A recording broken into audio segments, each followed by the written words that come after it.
말씀입니다. 말씀 듣기 전에 같이 기도하겠습니다. 좋으신 주님, 말씀 뒤에 부족한 종을 가리워 주시고 종의 말이 아닌 하나님의 말씀만 선포되게 하여 주시옵소서. 예수 그리스도의 이름으로 기도드리옵나이다. 살면서 우리 법이 없었으면 하고 생각해 보신 적이 있습니까? 저는 종종 가끔 그런 생각을 합니다. 이러한 법들이 없었으면, 이러한 규례나 이러한 절차, 이러한 이 방식이 없었으면 하는 그런 생각도 종종 합니다. 그런데 진짜 이런 룰들이 없고 레귤레이션이 없다면 좋을 것 같지만 때로는 삶의 지표가 또 삶의 그런 방향성을 잡아주기 위해서 이런 룰들이 필요할 때가 있다는 것이죠. 많은 사람들이 자유를 즐겨하고 또 자유를 찾습니다. 우리 특별히 고등학교에서 대학교로 넘어갈 때 사람들이 이제 자유를 외치는 것이죠. 이제 드디어 자유다. 대학에 들어가면 진짜 자유롭게 내가 원하는 강의를 듣고 내가 원하는 사람을 만나고 내가 원하는 시간대에 내가 원하는 일들을 할 수 있다라는 그런 생각을 많이 하게 되는데 그러나 때때로는 그러한 이 자유라고 이야기하는 그러한 이 틀 안에서 이 방종이라는 그러한 이 또 단어가 또 파생되고 나오게 되죠. 왜냐? 그렇게 자유에서 방종으로 넘어가기가 너무 쉽다라는 것이죠. 그런데 우리는 자유를 추구하는 많은 사람들의 그러한 그들이 간과하고 있는 것은 그 방종이라는 것이 그렇게 쉽게 우리 삶 가운데 다가올 수 있다는 것을 사람들은 쉽게 그것을 생각하고 있지 않은 것 같습니다. 정확한 잣대와 나아갈 바를 알지 못하면 우리의 삶은 금세 피폐해지고 어려워지게 되어 있는 것이에요. 그래서 막 자기만의 그 어떤 생각을 가지고 내가 내키는 대로 마음대로 행하겠다라는 그러한 사람들, 대부분 그러한 인생들을 보면 그다지 별로 영향력이 없으며 선한 것들이 나오지 않는 그런 모습을 종종 볼 때가 있습니다. 이 직장도 마찬가지예요. 직장에서도 나는 진짜 이 재정적인 자유함을 얻기 위하여서 이 직장의 그 삶을 준비하면서 살아가는 사람들도 마찬가지겠죠. 그래서 우리는 우리 가운데서 그러한 특별한 룰, 기준이 있어야 한다라는 것이죠. 축구 경기에서 내가 내킨다고, 내가 내키지 않다고 해서 발로 막 차다가 나는 발보다는 손을 잘 쓰니까 공을 들어서 그걸 상대방 그걸로 끌고 가서 달려가서 그것을 손으로 넣는다면 더 이상 그것은 축구라고 이야기할 수 없겠죠. 자꾸 제가 축구를 이야기하는 이유는 축구가 요새 너무 재밌어요. 잘 하지는 못하지만 근데 갑자기 이렇게 생각이 나서 얘기한 건데 때로는 그런 룰이 다 있다라는 거예요. 모든 경기나 모든 우리가 살아가는 그런 삶 가운데서는 기준과 또 방식이 너무나도 중요하다는 것을 이야기합니다. 오래전에 제가 그 머리를 하러 갔었어요. 저도 가끔 머리 하러 갑니다. 그래서 이발소에 미장원에 뭐라고 해야 되나 미장원에 갔었는데 몇몇 아주머니들이 이렇게 파마를 하시면서 대화를 나누시는데 정말 쉬지 않고 할렐루야. 제가 쉬지 않고 기도하라라는 것은 들어보았지만 쉬지 않고 이야기하시는 분들은 정말 물도 안 마시고 계속 얘기하시는데 나중에는 이렇게 막 얘기하시더라고요. 급한 얘기는 우리 또 나중에 또 제대로 만나서 이야기하자고. 한 시간 반 동안 이야기하면서. 근데 그 중에 이제 대화 가운데 그분들이 하셨던 말씀 가운데 떠오르는 그런 부분이 있었어요. 다른 것이 아니라 그분이 이제 자기가 천주교를 선호한다라는 거예요. 요새 나는 천주교에 나가. 그래서 왜? 막 그러니까 상대방이 교회는 내가 예전부터 좀 다녀봤었는데 이래라 저래라 시키는 게 너무 많아. 요구하는 게 너무 많아. 생각해보니까 좀 맞는 것 같아요. 제가 또 목사이고 하니까 그래서 진짜 좀 요구하는 게 좀 많은 것 같다. 오늘도 간지를 보면은 차 타고 오지 마라. 인사해라. 귀찮아 죽겠는데 뭘 인사야. 그리고 막 일어나라. 새로 오신 분들. 왜 이런 거 막 하고 요구하는 사람들이 진짜 많구나 그런 생각을 좀 했어요. 그런데 그분의 이제 이야기를 듣는 즉슨 핵심 포인트는 이거예요. 그냥 자기를 내버려둬라. 내가 내 마음대로 살아가겠다. 그냥 하나님을 믿기 때문에 천주교를 나가는 것도 아니고 어떤 뚜렷한 목적과 신앙에 있어서 나가는 것이 아니라 그냥 내 마음대로 내키는 대로 갔다가 왜 거긴 터치를 안 하니까 모르겠어요. 어딘지는 정확하게 모르겠지만 그러한 이야기를 하더라고요. 근데 과연 그것이 옳은 것일까? 과연 그냥 방치하고 내버려 두는 것이 진짜 사랑이고 그것이 정말 이 옳은 방식인가 대해서 조금 생각해 보았습니다. 오늘 말씀을 보시면 하나님께서는 그 지난주의 말씀과 좀 같이 연이어서 이렇게 같이 살펴보시면 시내산에 이제 3개월 동안의 그 홍해 바다를 통과하고 나서 3개월 동안 시내 반도를 광야를 지나서 드디어 이제 시내산의 밑에 다다른 것이죠. 그러한 당신의 백성들에게 하나님께서는 언약이라는 것을 체결하셨어요. 그래서 그들과 약속을 하신 것이죠. 내가 너의 하나님이 되고 너희들은 나의 백성이 될 것이다. 할렐루야. 오늘날 하나님과 교회와의 관계가 이 구약에서는 하나님과 이스라엘 백성들과의 관계로서 표현된 것이죠. 그래서 그러한 가운데 너희들은 나의 백성이 되고 나는 너의 하나님이 될 것이다 라고 일방적으로 그가 먼저 약속을 해 주신 것이에요. 할렐루야. 이게 우리에게는 얼마나 정말 커다란 은혜인지 모르겠어요. 우리가 먼저 요구하는 것이 아니라 그가 먼저 우리에게 그렇게 행해 주시겠다. 내가 너희를 자녀 삼아주고 백성 삼아주겠다라고 그가 먼저 손을 내밀어 주신 것이에요. 그런데 그러한 이 손을 먼저 내밀어 주시고 난 뒤에 이러한 이 조항들에 대해서 이제 너희들은 나의 백성이 될 것이니까 백성답게 살아보자 라는 그러한 의미에서 이러한 조항들을 우리들 가운데 허락하시는 것입니다. 그것이 바로 오늘 저와 여러분들이 읽었던 십계명의 내용입니다. 1절 말씀을 보시면은 하나님께서 이 모든 말씀을 하셨습니다 라고 이야기하죠. 하나님께서 이 모든 것들을 그대로 전달하셨는데 우리들에게 주셨는데 10가지의 말을 하셨다라고 해서 십계명을 이야기하는 거예요. 그래서 아까 저희 오늘 말씀의 주제는 10가지 말이라고 제가 얘기했죠. 그래서 그 10가지 말의 그 의미와 또 그것이 우리의 삶 가운데 어떠한 그 적용 포인트가 될런지 그리고 영적인 삶을 도와줄 수 있는지를 같이 한번 자세히 살펴보기를 바랍니다. 먼저 우리가 알아야 될 것은 십계명 자체는 아까도 이야기했지만 우리 인생 가운데 길라잡이의 역할을 해주는 것이요. 자유롭게 산다고 다가 아니라 그 자유로운 그런 인생 가운데 있어서 명확하게 우리가 어디로 가야 할지 무엇을 행해야 할지를 가르쳐 주는 것이 바로 십계명인 것이죠. 10가지 계명인 것이죠. 그래서 하나님께서는 내 백성이 됐다. 그러니까 이제 내 백성으로서 이렇게 행함을 통하여서 나의 백성됨을 드러내고 나타내는 것이다. 백성의 정체성은 여기에 달려있다라는 것에 대해서 말씀은 이야기하고 있는 것이죠.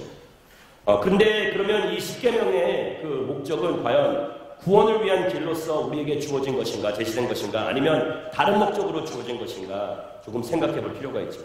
근데 거기에 대한 해답이 있습니다. 2절 말씀을 우리 같이 한번 읽겠습니다. 2절 말씀 같이 읽겠습니다. 시작. 나는 너를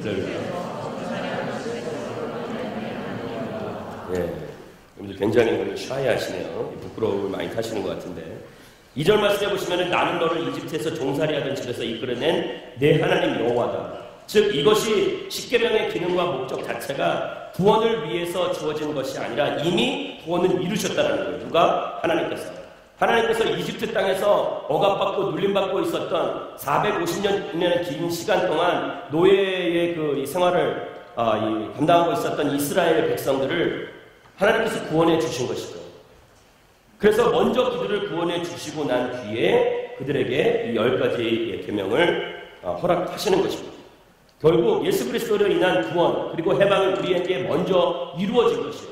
이것들을 행해야만이 우리가 이 구원을 받는다. 우리가 더 나은 인생을 살 그런 것을 이야기하는 것이 아니라 이런 것들을 이미 구원 받았기 때문에 구원해냈기 때문에 이제 이렇게 살아라라고 주님은 말씀하고 계신 것입니다. 그래서 십계명은 구원받은 성도의 삶을 위한 영원한 규칙이 되는 것이에요. 그리스도를 통해서 자유함을 얻은 새로운 삶을 살게 된 우리가 이제 어떻게 살아가야 할지를 명확하게 알아보는 것이 바로 십계명인 것입니다. 십계명에는 10가지 이 계명 가운데서는 2가지의 명령이 있고 또 이 8가지 하지 마라라는 그런 말이 있습니다. 하지 마라라는 그런 명령에는 적극적인 의미가 담겨져 있어요. 하지 마라라고 하는 것은 그냥 단순히 무언가를 부정적으로 그것만 하지 마라라가 아니라 하지 말라라고 이야기하는 그 부분에는 또한 해라라는 이 그 반대되는 상반되는 그러한 일들을 반드시 행해야 된다는 그러한 이 목적과 의미를 담고 있습니다. 자, 그러면 우리 그 10계명에 대해서 우리가 조금 더 깊게 살펴보기를 바랍니다. 가장 첫 번째 계명인 우리 3절 말씀을 우리 같이 한번 읽도록 하겠습니다. 같이 읽겠습니다. 시작. 너는 내 앞에서 여러분 이 첫 번째 이 계명 자체는 어떻게 보면은 두 번째 계명과 굉장히 흡사한 내용입니다. 두 번째 계명 자체가 우상을 이제 만들지 말라. 하늘에 있는 것이나 땅에 있는 것이나 물속에 있는 것이나 무슨 형태로도 우상을 만들지 말라라고 얘기하는데 3절 말씀을 보시면 너는 내 앞에서 다른 어떤 신도 없게 하여라. 약간 그 내용이나 의미가 흡사하고 비슷한 것 같습니다. 그런데 그 계명들이 흡사하지만 확실한 차이가 있어요. 먼저 이 다른 신 그리고 2계명에서는 어떤 형상도 만들지 말라고 했는데 1계명은 다른 신을 금지하고 있고 우상 숭배보다는 어떤 상으로 하나님이 만들어가는 것을 금지하고 있는 것이죠.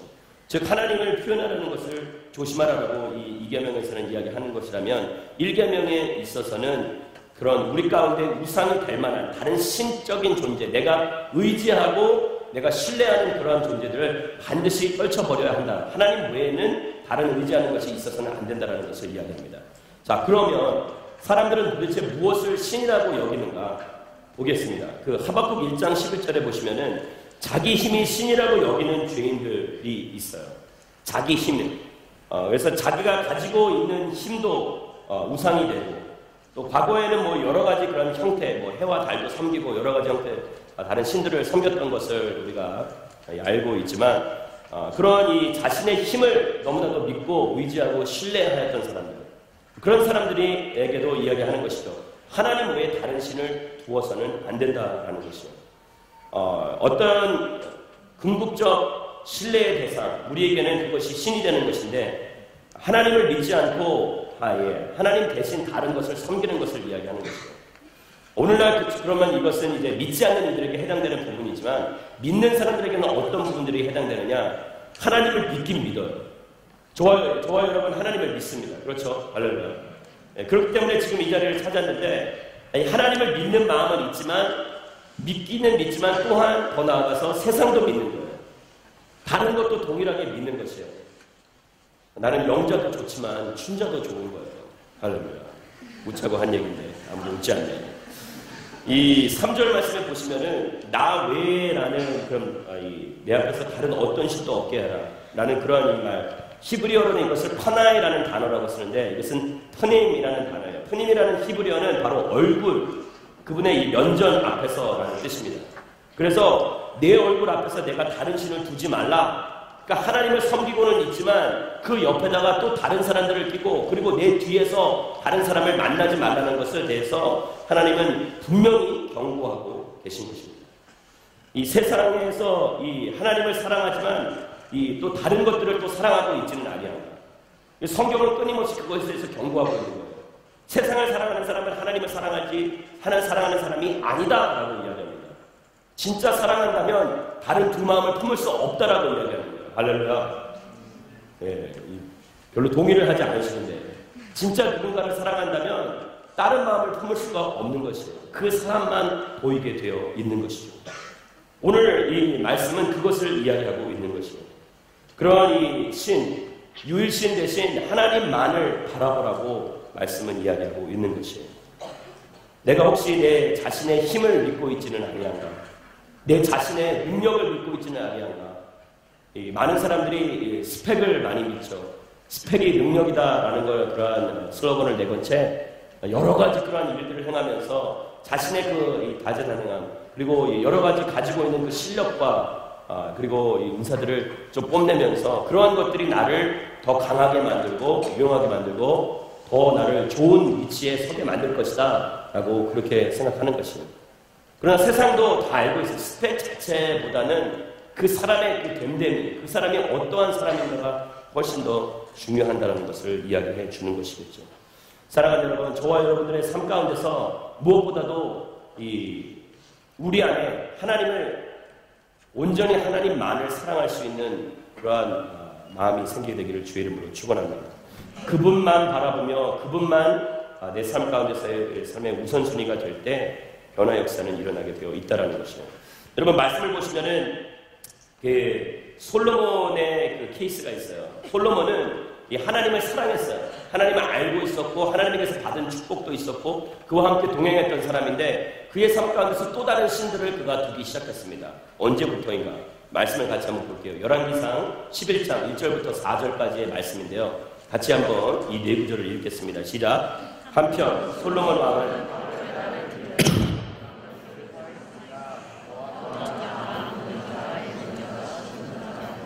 드렸습니다.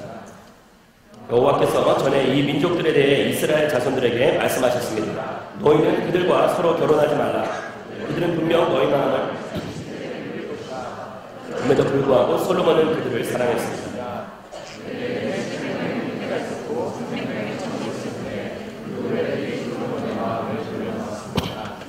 솔로몬이 나이들과 왕비들이 그의 마음을 다른 신들에게 돌려놓았고 솔로몬은 그 아버지 다윗의 마음과 달리 그의 마음을 하나님 여호와께 다 드리지 않았습니다.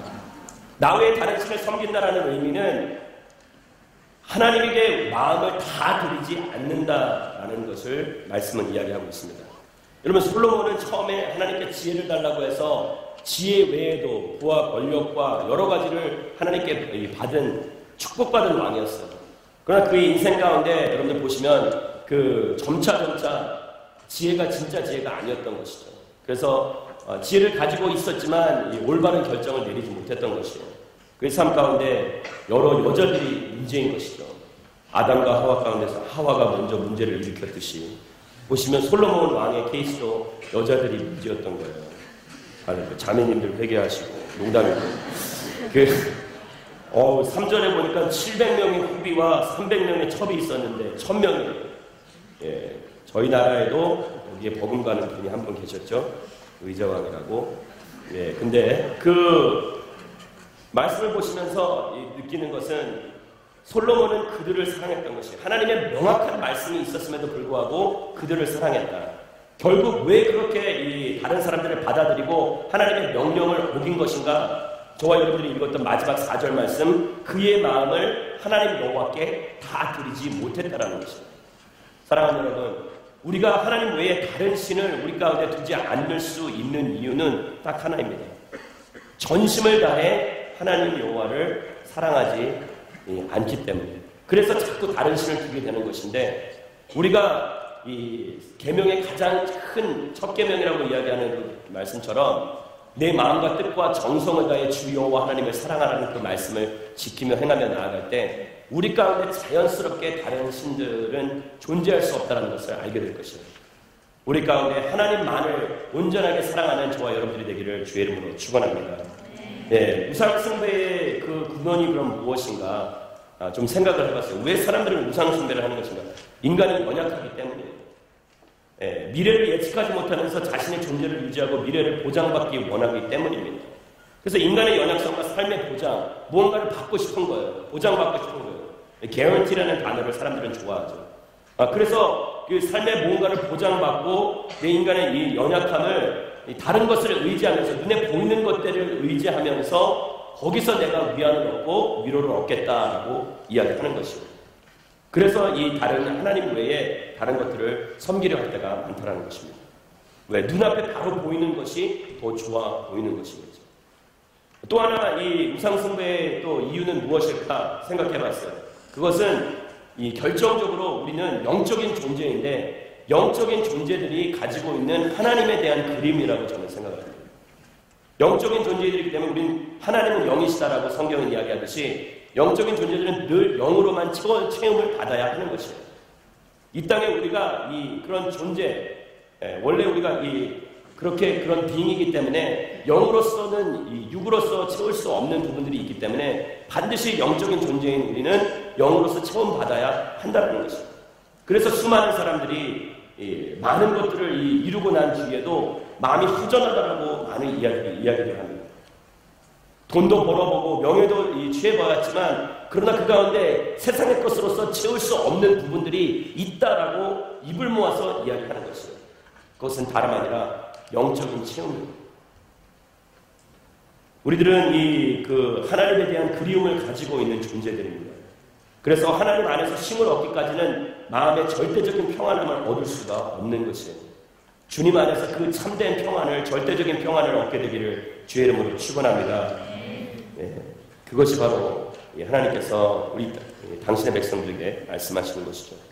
두 번째 계명은 아까 말씀드렸듯이 우상 숭배에 관한 것이에요. 형체화 만들지 말라는 것이죠. 우리 이 계명은 4절부터 6절까지의 말씀인데요. 우리 세 구절을 같이 한번 한 목소리로 읽겠습니다. 시작. 너는 너 자신을 위해 하늘에 있는 것이나 땅에 있는 것이나 무슨 형태로든 우상을 만든다. 너는 그것들에게 절하거나 내 하나님 나 여호와는 질투하는 하나님이니 나를 미워하는 자들에 대해서는 아버지의 죄를 그 자식에게 갚되 3세대까지 갚고 나를 사랑하고 내 계명을 지키는 자들에게는 1000대까지 사랑을 베푼다. 오늘 이 말씀을 보시면서 우리가 우상을 만들지 말라. 즉 내가 섬기고 있는 신들을 구체화시키는 것에 대해서 이야기하고 있는 것입니다. 이 동물이나 사람의 모양을 따서 신들의 형상을 만들어 가는데 그러한 모든 것들은 다 금지된 것이라고 말씀은 이야기하고 있는 것이에요. 이 성경에 보면 그런 케이스가 여러 번 있었죠. 아론이 이 백성들의 등살에 못 이겨서 금송아지를 만들고 또 무엇보다도 이 여로보암이 금송아지를 하나 만들죠. 근데 이러한 것들을 하지 말라고 금지한 이유는 하나님의 그 초월성을 손상시키기 때문이에요. 자, 우상을 만든다는 것은 거기에 극한된, 거기에만 이 제한된 그러한 시간과 이 공간에 대한 제약을 둔다라는 의미이기도 하기 때문입니다. 그렇기 때문에 우상화시킨다라는 것, 때때로는 우리가 교회 안에서도 하나님을 우상화시킬 때가 많이 있어요. 이런 하나님, 저런 하나님. 그렇게 그런 어떤 캐테고리 안에 우리의 생각의 이 박스 안에 하나님을 가둬놓고 하나님은 이렇게만 하실 것이다라는, 그래서 이 구체적으로 드러나는 그러한 꼭 우상만이 아니라 내 생각의 틀 안에 가둬놓는 그러한 이 엄청난 실수를 범할 때도 많다라는 것이에요. 교회가 제도화가 되면 그것은 잘못된 것이에요. 교회는 이 어떠한 장소가 아닙니다. 교회는 사랑하는 하나님을 믿고 섬기는 그러한 사람들이, 하나님을 경외하는 사람들이 살아가는 것, 하나님의 주권을 인정하고 살아가는 것이 바로 교회인 것이에요. 할렐루야. 어느 곳이 되었던 간에 어디에서 예배를 드리던 간에 그것이 하나님께서 원하시는 이 시대의 진정한 교회의 모습이라는 것이에요. 그런데 안타깝게도 그런 이 형상화시키는, 그래서 교회 자체가 어떻게 보면 하나님의 집이다라는 그런 슬로건을 내걸고 그 하나님의 집, 어떤 건물을 짓기 위해서 형상화시키고 그것을 우상화시킬 때가 너무나도 많다라는 것이에요. 사랑하는 여러분, 분명히 말씀드리지만 하나님께서는 그러한 것을 원하지 않으신다라는 것이에요. 하나님께서 원하시는 것은 진심으로 하나님을 인정하고 그분만을 바라보며 당신의 주권을 인정하고 그분을 사랑하는 백성들이 모여있는 것, 그것 자체를 기뻐하시는 거예요. 그래서 성경에는 두세 사람이 내 이름으로 모인 곳에 나도 너희와 함께 있겠다고 말씀하신 것이에요. 할렐루야. 그래서 오늘 우리가 추구하는 것은 그냥 하나님의 이름을 구하고 전심으로 주의 얼굴을 구하면서 그분만이 그냥 우리와 함께 있기를 소망하는 것, 그것이 참된 교회의 목적이요 교회의 모습이라는 것을 말씀은 이야기하고 있는 것이요. 그래서 하나님께서는 이 무엇보다도 이 질투의 하나님이라고 또 말씀하시는데, 이러한 것들을 하게 될 경우에 나는 질투한다라고 얘기합니다. 일상적 결혼에서 이끌어온 운율법을 쓰시는데 여러분 이걸 또 이 하나님 질투의 하나님, 쪼잔한 하나님 이렇게 표현하지 않게 되기를 바랍니다. 근데 여기 중요한 것은 5절과 6절 말씀해 보시면 5절에게는 미워하는 자들에 대해서는 아버지의 죄를 그 자식에게 3,4대까지, 그리고 반면에 나를 사랑하고 계명을 지키는 자는 1000대까지 사랑을 베푼다. 이거는 이 대조법이에요. 진짜 실질적으로 3,4대까지 이 저주를 퍼붓는다라는 그러한 의미가 아니라 하나님께서는 이 땅 가운데 당신의 백성들, 즉 사랑하는 사람들을 압도적, 1000이라는 숫자는 히브리인들에게는 완전 숫자였어요. 그렇기 때문에 이 1000이라는 단위 자체가 그들에게는 영원토록 함께하고 영원토록 그들을 포기치 아니하신다는 하나님의 결단이 담겨있는 거룩한 선포예요. 그거를 지금 부각시키고 드러내기 위함이지, 질투의 하나님, 쪼잔한 하나님, 옹졸한 하나님, 그냥 그를 미워하는 하나님, 그러한 의미에서의 말씀을 접하시면 안 된다는 것을 이야기하고 있어요. 오늘 말씀처럼 베푸실 변치 않는 사람이 우리들에게 임할 것이라는 것을 분명히 아시고, 또 무엇보다도 하나님을 어떤 형상화, 우상화시키기보다는 있는 그대로 또 하나님 되시기에 우리 존 칼빈이 이야기했듯이 Let God be God, 하나님이 하나님 되시게 하라. 할렐루야. 그러한 말씀처럼 하나님께서 역사를 소망하시는 저와 여러분들이 되기를 주의 이름으로 축원합니다. 우리 세 번째 계명이 있습니다. 7절 말씀 한번 읽겠습니다. 7절 말씀 같이 읽겠습니다. 시작. 너는 내 하나님 여호와의 이름을 함부로 들먹이지 마라. 헛되게 받고 함부로 이름을 들먹이지 말라. 중요한 부분이죠. 자신의 유익을 위해서 하나님의 이름을 남용하지 말라라는 뜻입니다. 이것은 이 그리스도인들에게는 굉장히 주의해야 할 부분이 아닌가 생각해 봅니다. 때때로 이 사역을 하다 보면 하나님이 이렇게 말씀하셨어요 라고 찾아오는 분들이 있어요. 그럴 때마다 섬찟합니다. 하나님이 이렇게 말씀하셨어요, 목사님. 단도직입적으로. 근데 그렇게 얘기하면 어떡하겠어요? 그럼 그렇게 하세요. 하나님이 그렇게 말씀하셨어요. 근데 때때로는 이 잘못된 길로 걸어가면서 하나님의 이름으로 자신들의 계획을 행하며 자신들의 일을 행하며 살아가는 사람들이 너무나도 많다라는 것이에요. 예전에 실제로 있었던 일인데 몇 년 전에 있었던 일이에요. 저희 공동체는 아니고 청년 공동체 가운데서 이 혼기가 가득 찬 그러한 지체들이 함께 모여 기도 모임을 만들었어요. 그래서 한 10명 정도가 모여서 이렇게 기도 모임을 만들고 다 같이 막 기도 제목들을 쉐어링하고 이제 나누는데 가운데 몇몇 지체들이 기도 응답을 받았다고, 원하는 직장이 잘 됐고 또 원하던 그런 일들이 잘 풀렸다, 이제 그런 이야기를 나누다가 한 형제가 저도 기도 응답을 받았다고. 그래서 뭘 위해서 기도하셨냐? 배우자를 위해서 기도했는데 하나님께서 배우자에 대한 그 응답을 주셨다고. 모두 다 박수치고 축하합니다. 형제님 드디어 이제 그 응답을 받으셨군요. 그런데 그 형제님 이제 마지막 한마디가 그 자매는 여기 있습니다. 본인만 하나님의 음성을 들은 거죠. 잘못된 것이라고 저는 생각을 해요. 때로는 이 하나님의 음성을 들었다, 하나님의 이름을 자꾸 들먹이면서 본인이 원하고 본인이 추구하는 것들, 본인이 바라는 것들을 하나님의 교묘하게 하나님의 이름을 잘 내세워서 하나님의 이름을 되려 욕되게 하는 그러한 사람들이 많다라는 것이에요. 내 굳은 결심과 의지를 그의 이름을 빌어 사용하지 말라. 자신의 부정함과 신실하지 못함을 하나님의 이름을 들어서 변명하지 않게 되기를 주의 이름으로 축원합니다. 변명하지 마시고 하나님의 이름을 함부로 들먹이지 않게 되기를 바랍니다. 무엇보다도 하나님의 이름을 함부로 들먹이지 말라라는 것, 헛되게 받고 함부로 들먹이는 자들을 죄없다 하지 않으실 것이다라고 이야기하는데, 이것은 무엇보다도 믿는 사람들의 행동에 대한 경고성 메시지입니다. 믿는 사람이 바르게 행동치 못할 때에 그의 이름이 더럽혀지는 것이에요.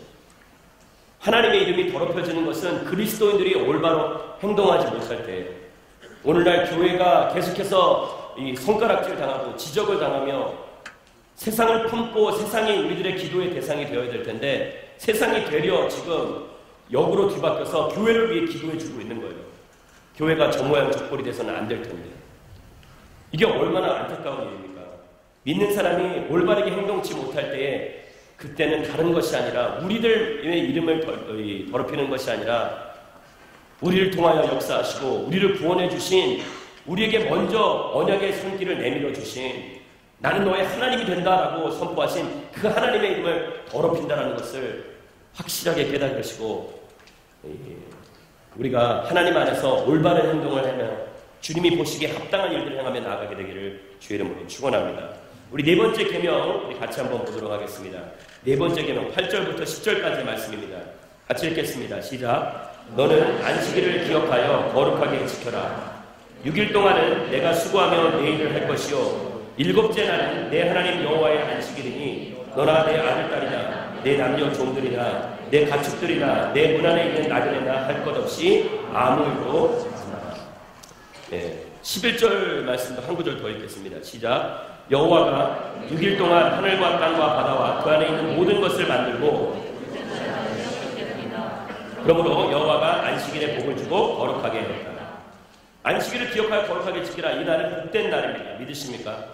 안식 자체는 그 타이틀 자체대로 안식, 우리에게 평안과 쉼을 주는 날이라는 것이에요. 무엇보다도 이 안식일은 하나님 안에서 거하는 것을 의미하고 있는 것이에요. 즉 하루라도 너를 위해 살지 말고 나를 좀 생각해 줄 수 있겠니? 라고 주님은 말씀하시고 계신 것이죠. 무엇보다도 우리는 일요일, 주 7일 가운데서 이 하루를 정하여서 그날 모이는 것이죠. 대부분 어떤 사람들은 이렇게 얘기해요. 진짜 구약의 안식일의 의미는 토요일이다. 근데 왜 일요일에 지키는 것이냐라고 이야기를 하는 사람들이 있어요. 그러나 우리가 안식 후, 예수님께서 부활하시고 난 후 안식 후 첫날이 바로 이 일요일이었죠. 그래서 우리는 그날을 주일이라고, 왜? 예수 그리스도의 부활을 기념하기 때문에. 그래서 무엇보다도 주일을 섬기는 거예요. 일요일을 주일이라고, Lord's Day, 하나님의 날이다라고 이야기하면서 거룩하게 지키는 것입니다. 그런데 무엇보다도 하나님께서는 이 안식일이라는 것에 대해서 커다란 의미를 주셨어요. 그래서 이 유대인들의 이 법 가운데서도 가장 많은 부분이 할당된 것이, 가장 많은 율법들이 할당된 것이 안식일에 관한 것이었어요. 그리고 오늘도 말씀을 보시면은 제일 많은 구절들이 안식일에 대해서 설명을 하고 있어요. 왜 이렇게 수많은 것들이, 많은 부분들이 안식일에 대해서 언급을 하고 있으며, 그리고 왜 예수님께서는 유독히 안식일에 그러한 병자들을 고치시면서 왜 이런 큰 문제들을 일으키시면서 긁어부스럼 만드신 것일까? 모두 다 이 관심이 다 안식일에 꽂혀 있는 것이죠. 그만큼 이 안식일에 대해서 우리가 확실히 짚고 넘어가야 할 부분들이 있습니다. 이 언약 백성의 표징이 있어요. 즉 언약을 이 하나님의 백성이 된 사람들에게 가져야 할 두 가지 그 표징이 있습니다. 하나는 할례요, 하나는 안식일입니다. 안식일을 지키는 것이죠. 그래서 이 두 가지가 너무나도 중요한 것이었어요. 그래서 이스라엘 백성들에게는, 히브리인들에게는 할례를 받는 것, 남자들은 모두 다 할례를 받는 것이 중요하였고, 그리고 모든 이 이스라엘 이 백성들은 안식일을 지키는 것, 거룩하게 지키는 것이 너무나도 중요한 것이었습니다. 골로새서 2장 16절과 17절 말씀, 이 두 구절을 같이 한번 읽겠습니다. 같이 한번 읽겠습니다. 골로새서 2장 16절 17절 시작. 그러므로 여러분은 먹고 마시는 일이나 절기나 초승달 축제나 안식일과 관련된 문제로 아무도 여러분을 판단하지 못하게 하십시오. 이런 것들은 앞으로 올 것들의 그림자일 뿐이요 그 실체는 그리스도께 속해 있습니다. 즉 안식일의 중요성은 우리가 익히 알고 있죠. 하나님께서 그렇게 강조하셨어요. 그러나 왜 그렇게 강조하셨는가? 신약에 있어서 이 안식의 의미는 바로 안식일의 참된 주인이시고 안식일을 완성시키신 예수 그리스도라는 것을 말씀을 이야기하고 있기 때문이에요. 그래서 골로새서 저와 여러분들이 읽었던 말씀 가운데 안식일은 단순히 그냥 그림자일 뿐이다. 할례 자체는 그림자일 뿐이다. 그 실체 자체는 예수 그리스도다. 예수 그리스도가 진짜라고 말씀을 이야기하는 것이죠. 그래서 결국 이 진짜의 안식은 예수 그리스도로 말미암아 타락한 인간 세상에 죄와 수고와 질병과 고통, 갈등, 투쟁, 이 슬픔, 이 모든 것들이 전부 물러간 그런 상태를 참된 안식이라고 이야기하는 것이죠. 그래서 주님 안에서 불안함과 두려움에 사로잡히지 않고 평안함을, 절대적인 평안함을 가지며 거하는 것을 우리는 안식이라고 이야기합니다. 그러나 오늘날 안식에 우리는 수많은 그 두려움, 불안함에 사로잡힌 삶을 살 때가 너무나도 많이 있어요. 여러분, 이 불안함이 우리를 극도로 연약하게 만들고, 그리고 무엇보다도 그런 우리 마음 가운데 그 불안함이 삶의 여유를 없애는 것이에요. 그렇기 때문에 누군가를 도와주거나 누군가를 구해주거나 누군가에게 긍휼과 자비를 베푸는 것은 너무나도 부담스럽게 여겨지는 것이에요. 내 이웃을 내 몸과 같이 사랑하라는 그런 이 율법에서 가장 큰 계명 중 두 번째 계명은 다른 것이 없어요. 불안함과 두려움에 사로잡힌 인생들은 절대 다른 사람을 섬겨줄 수가 없습니다. 다른 사람들을 사랑할 수가 없어요. 저는 그래서 여러분들에게 진짜 하나님을 사랑하시고 내가 그 가운데서 그 하나님 안에서 참된 이 자유함을 얻고 담대함이 여러분들 가운데 있다면 나아가 섬기십시오. 나아가 그 사랑을 마음껏 공유하고 나누게 되기를 주의 이름으로 축원합니다. 저희가 이 안양에 있는 그 교회를, 미자립 교회를 섬기는 이유가 있어요. 저희 교회는 교회 자체 내에서도 뭐 물론 도움이 필요하다라고 이야기하지만 저희 교회 자체 내에서는 이 선생님들이나 이 교사들을 구하는 데 있어서 그다지 큰 어려움은 없습니다. 그러나 우리가 알고 있다시피 이 미자립 교회는 교육자 한 분이서 모든 교회를 어린아이들부터 어른 성인에 이르기까지 모든 것을 관장하고 다 열심히 하시는 거예요. 제가 이 조그만 그 초대교회, 개척교회에서 그 섬겨보았기 때문에 알고 있어요. 별의별 걸 다 하는 거예요. 제가 교육부 전체를 담당했는데 아침 일찍에는 어린아이들부터 이 나중에는 그 이 대학생들에 이르기까지 모든 이들을 다 케어를 해줘야 되는 거예요. 근데 어린아이들 설교하는 게 왜 이렇게 힘든지 알아요. 그래서 그러니 그것들을 해보면서 제가 깨달았던 것은 나중에 공동체가 정말 하나님이 원하시는 그런 아름다운 건강한 공동체가 되면 지체들을 권장해서 주변에 있는 그러한 이 미자립 교회들, 스스로 혼자 설 수 없는 그러한 교회들에게 가서 도와주는 것이 너무나 중요하다고 그렇게 여겼어요. 그런데 기회가 왔습니다. 사랑하는 여러분, 여러분들 마음 가운데 정말 섬기고자 하는 그런 마음들이 그 예수 그리스도 받았던 그 사랑을 마음껏 공유하고 나누고자 하는 그 마음들이 더 불꽃같이 일어나게 되기를 주의 이름으로 축원합니다. 그냥 말로만의 사랑이 아니라 진짜 표현하십시오.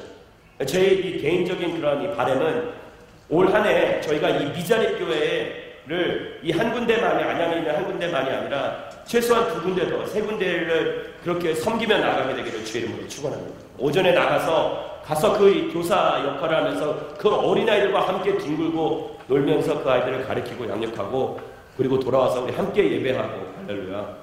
네. 그렇게 우리가 주 안에서 함께 사랑을 공유하고 나누게 될 때 우리 안에 그 하나님이 베풀어주신 그 사랑이 더욱더 커져가게 될 줄 믿습니다. 네, 아무도 아멘을 안 하시지만 저 혼자 흥분한 것 같아요. 괜찮습니다. 그 무엇보다도 이 안식이다라는 그런 것은 예수 그리스도가 그가 진짜 안식의 참된 본질이요 의미다라는 것을 말씀을 알려주고 있어요. 그래서 결국 이 날짜가 중요한 것이 아닙니다. 토요일이나 뭐 어떤 때는 이 목요일날 그 예배를 목요일 주일날로 여기는 그런 아시아의 그 국가가 하나 있어요. 그런 나라도 있고 네팔, 저희가 알다시피 우리 네팔 아버지를 갔다 오셨지만 거기는 또 토요일이 주일이 돼서 섬기는 그런 데입니다. 결국에는 어떠한 날짜나 그런 것들이 중요한 것이 아니라 가장 중요한 것은 안식일의 참된 의미와 본질이 중요하다는 것이죠.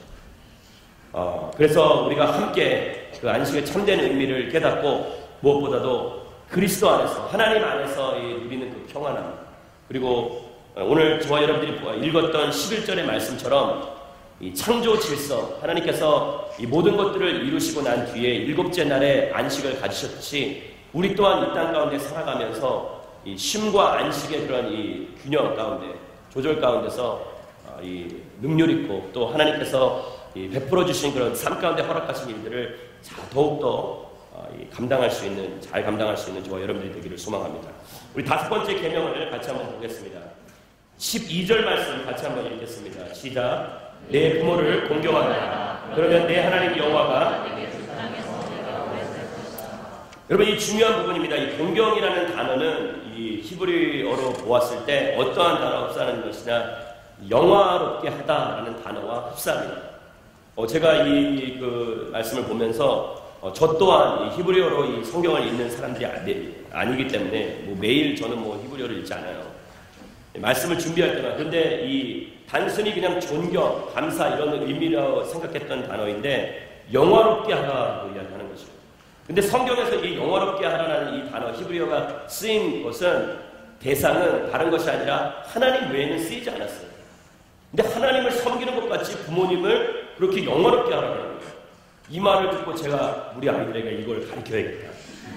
아이들에게 우리 아들 딸에게 히브리어를 가르쳐서 영화롭게 하라. 이게 진짜 나쁜 놈들이에요. 아버지를 농담이고. 그래서 이 영화롭게 하는 것에 대해서 좀 생각을 해보게 됐습니다. 존중과 인정. 그냥 단순히 그냥 인정한다라는 그런 의미 차원에서의 것이 아니라 이 부모님은 하나님의 대리인이요. 하나님께서 세우신 이 가장이요. 하나님께서 세우신 이 가정의 기둥이라는 것을 인식하고 인정하라는 것이에요. 할렐루야. 아무도 아멘을 안 하시네요. 부모님과 관계가 안 좋으신가 봐요. 여러분 이 부모님들을 그렇게 인정하게 되기를 주의 이름으로 축원합니다. 그런데 이거는 또 더 나아가서 자녀에게만 해당되는 부분은 아니라고 생각해요. 왜? 자녀에게만 그냥 단순히 부모님을 공경하라, 영화롭게 하라, 그렇게 말씀하시는 것이 아니라 부모로서도 자녀들에게 공경을 받을 수 있을 만한 부모가 되기 위해 최선을 다하는 부모가 되어야 한다라는 것이죠. 할렐루야.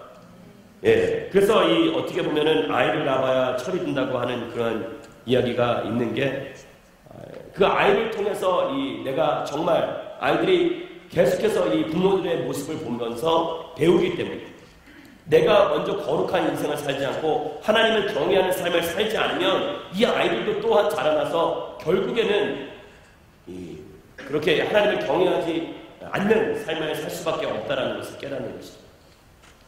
저와 여러분들이 우리 삶 가운데서 우리 육의 부모님을 공경하고 또 허락하신 그 가정을 아름답게 지켜나가게 되기를 주의 이름으로 축원합니다.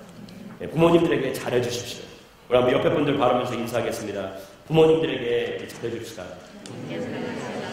공경하십시오. 예, 영화롭게 하는 것이에요. 그를 존중하고 그들을 세워주는 것이에요. 그들의 권위를 인정해주는 것이에요. 내게 무언가를 해주어서 그들이 좋은 부모가 아니라 하나님께서 세우신 대리인이라는 것을 알고 믿고 깨닫고 그들을 섬기는 것입니다. 우리 6번째 계명을 같이 한번 보겠습니다. 13절 말씀 같이 읽겠습니다. 시작. 살인하지 마. 예, 굉장히 짧아서 좋죠. 예, 이 라하츠라는 그런 히브리어인데 살인하지 마라. 저는 곰곰이 생각을 해봤어요.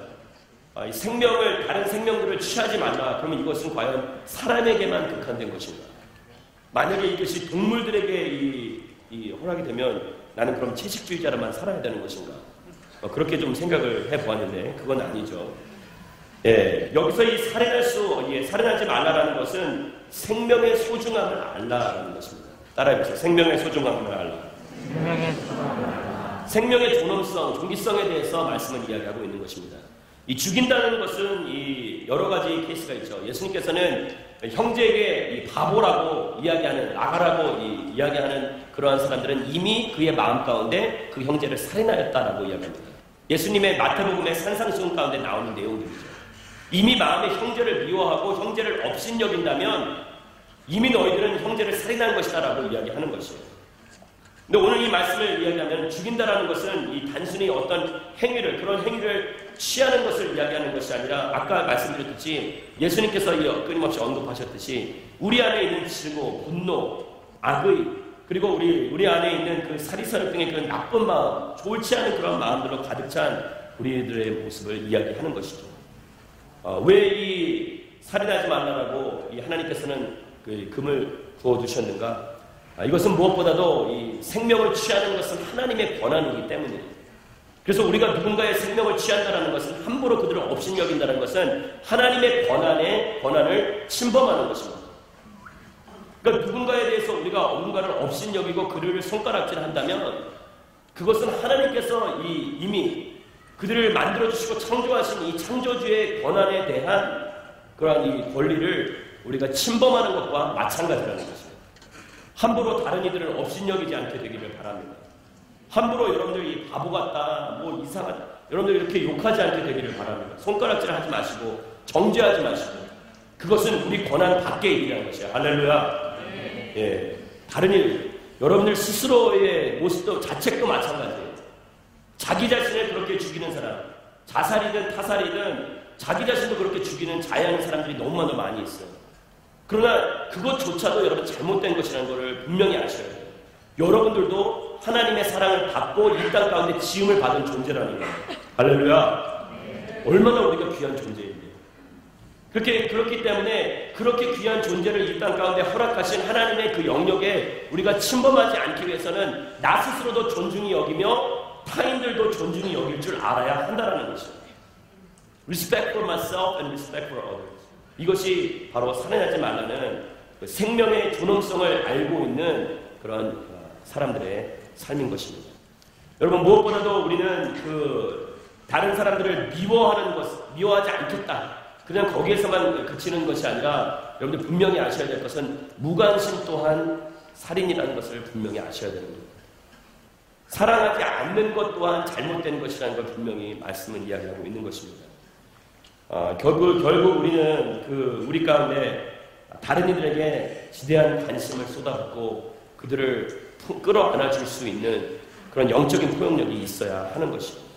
오늘 말씀을 통해 우리 가운데 그러한 이 영적인 그런 깨달음이 있게 되기를 주의 이름으로 축원합니다. 우리 7번째 계명을 같이 한번 보겠습니다. 14절 말씀 같이 읽겠습니다. 시작. 간음하지 마라. 이 간음이란 단어 근래에도 여러분들 간통죄가 이제 더 이상 형사법에 이제 어긋나는 일이 아니라는 것을 이야기하고 있죠. 이 간음이라는 것이 무엇일까 좀 곰곰이 생각을 해봤어요. 그냥 내 욕구를 위해 다른 사람의 것을 취하는 것, 음욕을 품는 사람들, 뭐 그런 거겠죠. 무엇보다도 이 간통죄가 폐지가 되면서 형사의 법은 이제 뭐 아무렇지도 않게 그냥 통과가 됐지만 무엇보다도 이 민사상에서는 이게 이제 위법인 것이죠. 그래서 정신적 손해배상을 반드시 해야만 한다라는 것이죠. 그런데 이러한 것들을 이제 바라보게 되면서 이 간음이라는 것에 대해서 다시 한번 생각을 해보게 되었어요. 우리가 올바른 그런 인식을 가지고 있는 것인가? 음욕의 눈으로, 음탕한 눈으로서 다른 사람들을 바라보면서 그렇게 살아가고 있지는 않은가? 아까 우리 6번째 계명 살인하지 말라에 대해서 제가 산상수훈을 통해서 예수님께서 뭐라고 말씀하셨는지 이야기해 주었듯이 이 7번째 계명 간음하지 말라도 마찬가지예요. 누구든지 이 다른 사람들을 보면서 음욕을 품으면은 이미 간음한 것과 똑같다라고 예수님은 말씀하십니다. 우리 가운데 그러한 생각을 하는 것, 뭐 물론 어쩔 수 없겠죠. 젊은 나이에 그러한 생각들을 하는 것을 완전히 뭐 통제할 수는 없다고 생각을 해요. 그러나 이 존 켈빈이 이야기했던 루터를 이야기했던 것은 이 새가 머리 위로 지나가는 것은 막을 수 없으나 새가 머리 위에 둥지를 트는 것은 막을 수 있다라고 이야기한 것처럼 그러한 생각들이 우리를 지나가는 것은 우리가 어찌할 수 없다라고 이야기하지만 그러나 그 생각들이 내 삶 가운데서 보여내고 실천되고 실체화되는 것은 우리가 방지할 수 있고 막을 수 있다라는 것이에요. 우리 안에 자유함이 있지만 그러나 또 하나님의 말씀처럼 거룩한 또 통제가 있게 되기를 주의 이름으로 축원합니다. 예. 간음함의 그런 이 생각들과 이런 음란한 생각들 자꾸 그러한 것에 노출되지 않을 수 있도록 여러분들 자신을 보호하셔야만 하는 것입니다. 그래서 끊임없이 여러분들 보시는 듣는 음악들이나 그러한 영상이나 미디어들을 여러분 통제를 하셔야 돼요. 그냥 나는 자유하니까 아무 것이나 다 볼 수 있다. 아무 것이나 다 들을 수 있다. 라고 이야기하지만 너무나도 선정성 있는 그러한 것들은 가급적이면 피하시고 그리고 그럼 절제할 줄 아는, 통제할 줄 아는 그런 인생을 살 때 우리가 이 말씀을 지키면서 살아갈 수 있다라는 것이겠죠. 우리 8번째 계명을 같이 한번 보겠습니다. 8번째 계명 시작. 도둑질하지 말라. 이것을 다른 사람의 지식이나 기술 그리고 또는 다른 이들의 것을 우리가 빼앗으려 할 때가 많이 있어요. 왜 그럴까? 왜 다른 사람들의 것을 도둑질할까? 곰곰이 생각해 봤더니 자기 것에 만족하지 못하는 것입니다. 무엇보다도 그냥 자기 소유에 대한 만족이 없어서 자기의 소유가 없기 때문에도 이렇게 했지만 다른 사람들의 아이디어나 기술 이런 것들을 훔치는 이유는 자신의 존재에 대한 만족이 없기 때문이에요. 내가 가진 것에 대한 흡족함이 없는 것이죠. 그래서 지금 내가 불행하기 때문에 내가 행복해지기 위하여서 내가 온전케 되기 위하여서 다른 이들의 것을 취하는 것이죠. 내가 지금 약간 재정적으로 없는 것들 내가 지금 가지고 있지 못하는 것들 그것 때문에 내가 스스로 불행하다고 여기는 것이죠. 그렇기 때문에 이 불행한 것을 초월하여서 행복을 이루기 위하여서 행복을 추구하기 위하여서 나는 다른 사람들의 것을 강제로 취하겠다라고 이야기하는 것을 우리는 도둑질이라고 이야기하는 것입니다. 때로는 남의 것이 더 좋아 보일 수도 있습니다. 그러나 여러분들 분명히 아셔야 될 것은 자기 자신에게 만족하지 못하는 인생, 자기 자신에게 가지고 있는 것에 대한 행복한 마음을 갖지 못한다면 그 어떤 상황 가운데서도 우리는 늘 부족하다라는 그런 생각을 가지고 살아갈 수밖에 없다라는 것입니다. 지금이 최고의 것인 것을, 지금이 최고의 순간인 것을 다시 한번 알게 되기를 주의 이름으로 축원합니다. 하나님 때문에 그래서 만족하는 인생을 사는 것입니다. 하나님 때문에 그래서 만족하다고 하나님께서 채워주시니까 주님께서 나와 함께 계시기 때문에 내가 부족함이 없나이다라는 시편 저자의 고백처럼 우리는 우리 삶 가운데서 가지고 있는 것으로 만족해야만 한다라는 것이에요. 내가 가지고 있는 것에 대한 감사를 할 줄 알고, 그리고 거기에 대한 이 가치를 내가 발견하게 될 때 우리는 삶 가운데서 만족함과 행복함의 삶을 누리며 살 수 있게 된다는 것이죠. 무엇보다도 내가 부족한 것을 땅의 것으로 채우려 하는 것이 아니라 하늘의 것으로 채울 때에 우리는 거룩한 만족함을 얻을 수 있게 되는 것입니다. 무엇보다도 우리 9번째 계명을 같이 한번 보겠습니다. 9번째 계명 16절 말씀 같이 한번 읽겠습니다. 시작. 내 이웃에 대해 이 거짓 증언을 이야기하는 것이죠. 위증, 거짓 증언, 거짓말을 이야기하는 것이에요. 이 거짓말의 이 동기는 과연 무엇일까? 이 두렵고 창피하기 때문이겠죠. 내가 있는 그대로 솔직하게 털어놓았을 때, 내가 진실을 이야기하였을 때, 내가 이것으로 인하여서 피해를 볼 것 같고, 이것으로 인하여서 내가 무언가 불이익을 당할 것 같은 그런 생각이 들기 때문에 사람들은 그것을 감추기 위해서 거짓 증언을 하는 것이에요. 두렵고 창피하기 때문인 것이죠. 그러면서 때로는 우리가 살아가면서 이런 것들을 어길 때가 얼마나 많은가. 중상모략, 사실을 확대하고 축소하면서 계명을 어기는 그런 우리들의 모습을 종종 발견할 때가 있다는 것이에요. 이 교회 안에서도 가장 많이 어기는 죄 가운데 하나가 이게 아닌가 생각해 봅니다. 이 사람들이 여럿이 모이면은 막 아까 제가 얘기했죠. 이 아주머니들만 말씀이 많은 것이 아니라 저희 지체들 가운데도 그렇게 말이 많은 지체들이 있어요. 제가 별로 좋아하지 않는 떡 중에 하나가 쑥떡인데 죄송합니다. 지체들이 이렇게 모여서 이렇게 쑥떡 얘기를 나누면 없던 얘기가 막 생겨나고, 막 별로 분명히 그냥 여기서는 별로 중요한 얘기가 아닌데도 그것이 너무나도 중요한 얘기같이 부각되는 경우가 많이 있다라는 것입니다. 여러분, 그래서 우리가 늘 항상 우리의 대화의 내용을 잘 살펴보셔야 됩니다. 누군가 대화를 나눌 때도 여러분들 내 대화의 내용이 정말 진실되고 좋은 것인가, 선한 대화를 나누고 있는 것인가. 할렐루야. 요새는 자매님들만이 아니라 형제들도 할렐루야 그렇게 쑥덕쑥덕 하시는 분들이 있는데 그렇지 않게 되기를 주의 이름으로 축원합니다. 무엇보다도 여러분들 이 거짓 증거 하지 마십시오. 거짓 증언, 이것은 자기 자신의 영혼을 파괴하는 그런 지름길이에요. 거짓된 이 하나의 거짓을 이야기하면 그 거짓을 또 옹호하고 보호하기 위해서 또 다른 거짓을 이야기할 수밖에 없는 것이에요. 다윗과 이 바세바의 사건을 여러분들 기억하실 것입니다. 거짓이 거짓을 낳고 죄가 죄를 낳는 것이에요. 그런 위증은 우리 자신만을 죽이는 것이 아니라 주변에 있는 이들도 피폐하게 하고 죽이는 길이라는 것을 다시 한번 깨닫고 오직 진리, 할렐루야, 진실만을 선포하며 진리를 사랑하는 저와 여러분들이 되기를 소망합니다. 오래 기다리셨어요. 10번째입니다. 할렐루야. 우리 17절 말씀 마지막 한 구절, 마지막이니까 우리 좀 같이 한번 더 읽어볼까요? 같이 한번 읽겠습니다. 시작. 내 이웃의 구조를 같이 맞춰주셔야 돼요. 제가 읽겠습니다. 내 이웃의 집을 탐내지 마라. 내 이웃의 아내나 그의 남종이나 여종이나 그의 소나 나비나 어떤 것이라도 내 이웃의 것은 탐내지 마라. 여러분, 무엇이 탐내는 것인가? 탐심에 대해서 이 말씀은 이야기하고 있어요. 얼마만큼의 것을 필요로 하는 것인가? 도대체 얼마만큼이 나한테는 진짜 이제 이 정도면 되었다라고 스스로 자족함을 느낄 수 있는 것인가? 모든 불의한 행동의 뿌리는 바로 탐욕과 탐심에서 비롯됩니다. 믿으십니까? 여러분, 이 아담과 하와의 경우에도 마찬가지예요. 탐욕과 탐심, 가지고 있는 것들이 너무나도 많았음에도 불구하고 그들이 없는 것에 대해서 그들은 관심을 가지고 있었어요. 여러분, 에덴 동산이라는 것이 조그마한 것이 아닙니다. 신학자들은 그것이 반지름만 해도 25km 정도 된다라고 이야기를 해요. 어마어마한 그 큰 땅에, 그 땅에 여러분들 하나님께서 얼마나 많은 나무들을 심어놓으셨겠어요. 설마 하나님께서 이 나무를 딱 두 그루, 선악과와 생명나무와 세 그루, 그리고 그들이 먹을 수 있을 만한 나무, 이렇게 딱 큰 동산에 다 사막이고 나무 세 그루만 놓으셨겠어요?